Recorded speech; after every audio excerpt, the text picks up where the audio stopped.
When it comes to college admissions, how much of a role should race play?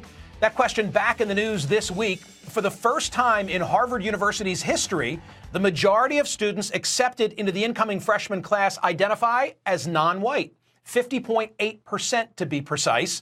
But at the same time came news that the Department of Justice is investigating allegations the school is denying places to qualified Asian American students. VJ Jojo Chokolingam, now the head of admissions consultant at Interview SOS, has a unique experience with this topic. An Indian American, he realized the only way that he would be accepted at med school would be to pass as black. He chronicled his experiences in his book, Almost Black, the true story of how I got into medical school by pretending to be black. VJ Chokolingam joins me now. So you were studying statistics at the University of Chicago, and you say to yourself, I don't stand a chance with my 3.1. What did you do? Well, I shaved my head, I trimmed my eyelashes, and I decided to join the Organization of Black Students so I could apply to medical school as a black man. I also used my middle name, Jojo.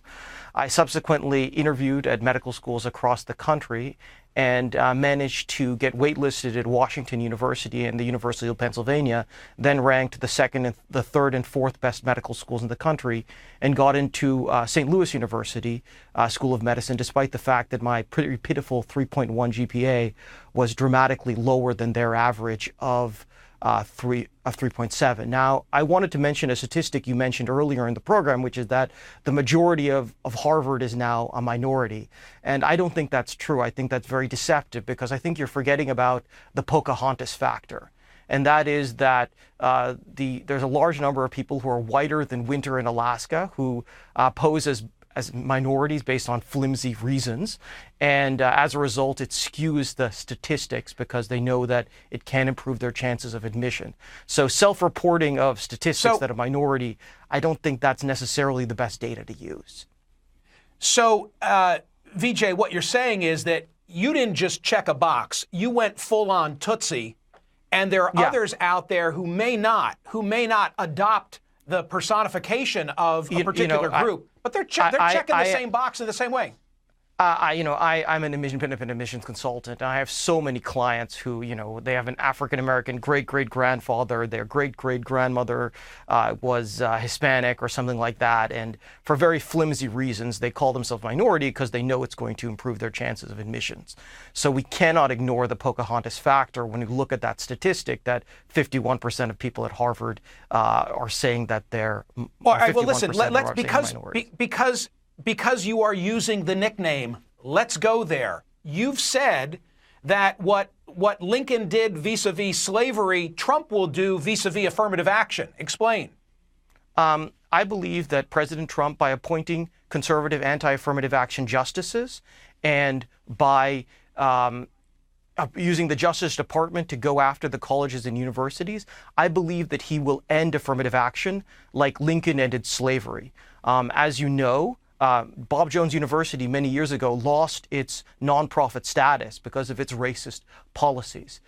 Similarly, when it comes to the issue of affirmative action, the colleges and universities have pleaded guilty as charged. They publicly endorsed racial discrimination in the form of affirmative action in the Fisher case. Therefore, the Trump Justice Department could use, with the change in the Supreme Court, could effectively force the universities to end their racist affirmative action policies by forcing them to lose their federal funding. So, as I said, President Trump will end affirmative action like Lincoln ended slavery. And I want to put on the screen a pie chart that shows the breakdown of this incoming class at Harvard. And I want to ask you a question. 22.2% Asian American. How many Asians are too many Asians for the Harvard incoming class? Should there be any limit whatsoever? What if on the merits, if you go by GPA and SAT score, you could fill the entire class at Harvard with Asian Americans? Should they do so? Okay. First of all, there is the multifactorial admissions process. There are 9 criteria, including grades, test scores, letters of recommendation, essays. So I'm not saying that grades and test scores should be the only consideration.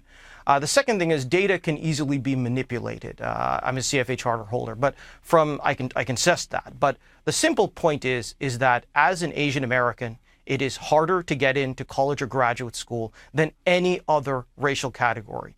In every place where the data is available, it is consistently harder for an Asian American to get in.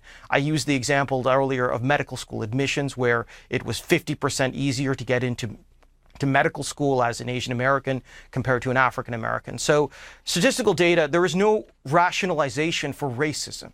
Affirmative action is a system of legalized racism. It is a racial classification system that changes people's chances of admission to college or graduate school, and there is no justification for it.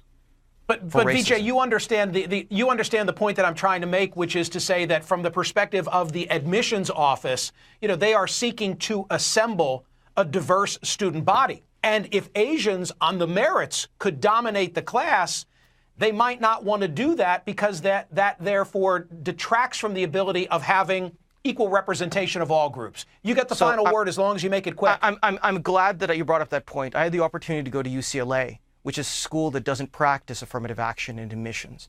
We had a diverse class of African Americans, Hispanics, Asian Americans, and whites with a rich educational experience without practicing racial discrimination in the form of affirmative action.